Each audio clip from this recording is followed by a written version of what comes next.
السلام علیکم۔ سیاست ریپڈ ان شارٹس میں آپ سبھی کا استقبال کرتا ہوں۔ میں ہوں سید ذوالفقار احمد۔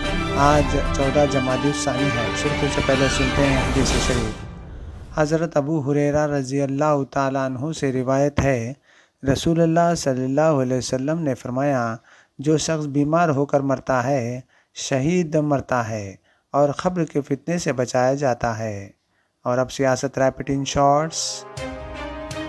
تلنگانہ حکومت نے کورونا وائرس کو پھیلنے سے روکنے کے لیے رات کا کرفیو یا ہفتہ وار لاک ڈاؤن لگانے سے گریز کرتے ہوئے عوام کو مشورہ دیا ہے وہ احتیاط برتیں، ہجوم کی شکل میں جمع نہ ہوں تاکہ کورونا پر قابو پایا جا سکے۔ ہر شخص سماجی فاصلے کو برقرار رکھتے ہوئے کووڈ قواعد پر عمل کرے۔ کل دوپہر 2 بجے ریاستی کابینہ کا اجلاس چیف منسٹر چندر شیکھر راؤ کی صدارت میں منعقد ہوا، جو رات دیر گئے تک جاری رہا۔ کابینہ کے اجلاس کے بعد حکومت کی جانب سے ایک بیان جاری کیا گیا جس میں کہا گیا ہے کہ کورونا کی صورتحال قابو میں ہے۔ اب تک 5 کروڑ ویکسینیشن کا عمل مکمل ہو گیا ہے۔ باقی بچنے والوں کو بھی ویکسین دینے کا عمل میں تیزی لانے کا فیصلہ کیا گیا ہے۔ اس سے یہ واضح ہو گیا ہے کہ حکومت کرفیو نافذ کرنے یا لاک ڈاؤن لگانے کا کوئی منصوبہ نہیں رکھتی۔ بیان میں کہیں بھی لاک ڈاؤن، نائٹ کرفیو یا ویکینڈ کرفیو کا کوئی ذکر نہیں کیا گیا ہے۔ آج صبح سے عوام میں حکومت کے فیصلے کے تعلق سے کافی تشویش دیکھی جا رہی تھی۔ رات 11 بجے تک بھی حکومت کے فیصلے پر تجسس برقرار تھا، لیکن رات 11 بجے کے بعد حکومت کے بیان سامنے آنے کے بعد تمام افواہیں، تشویش اور تجسس ختم ہو گیا اور عوام نے راحت کی سانس لی۔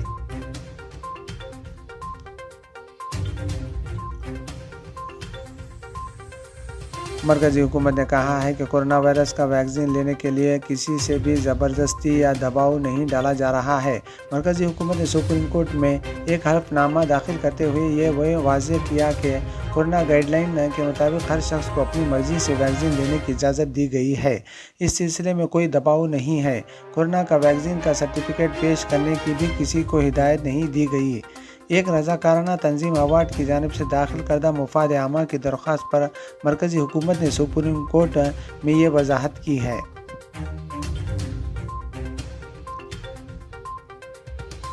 نیشنل آئل کمپنی کی اسٹوریج ٹینک کے قریب پیر کو آگ لگنے کے بعد 3 پیٹرولیم ٹینکرز دھماکے سے پھٹ گئے۔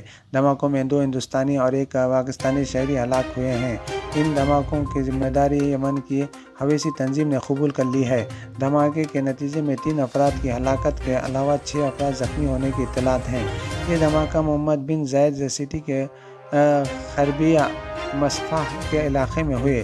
ابوظہبی پولیس نے تصدیق کی کہ آگ صبح کے وقت لگی، جس سے 3 پیٹرولیم ٹینکرز میں دھماکے ہوئے۔ ابوظہبی بین الاقوامی ہوائی اڈے کے قریب نئے تعمیراتی علاقے میں بھی ایک جگہ مختصر پیمانے پر آتش زدگی کی اطلاع ملی ہے۔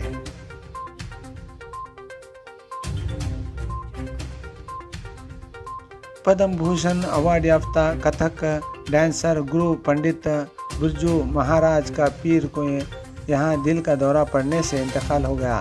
ان کی عمر 83 برس تھی۔ انہوں نے دہلی کے ساکیت کے ایک ہسپتال میں آخری سانس لی۔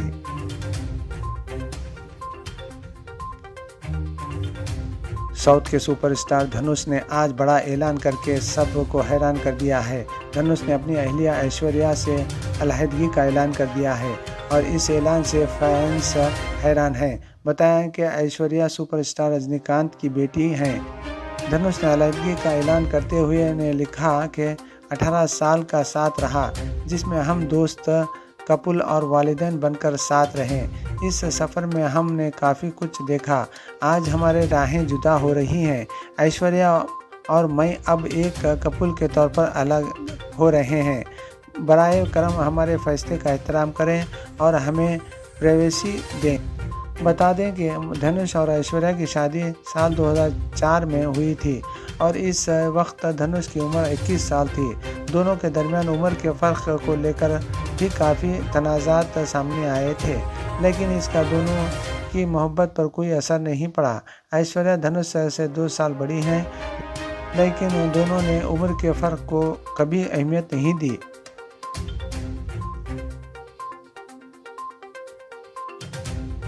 آسٹریلیا کے وفاقی عدالت نے ٹینس اسٹار نوواک جوکووچ کے ویزے کی منسوخی کے حکومت فیصلے کو برقرار رکھا۔ آسٹریلیائی حکام کا کہنا تھا کہ کووڈ ویکسین نہ لینے کے سرب کھلاڑی کے فیصلے نے آسٹریلیائی عوام کے لیے خطرہ پیدا کر دیا تھا۔ آج پیر سے آسٹریلین اوپن گرینڈ سلیم شروع ہونے والے ہیں۔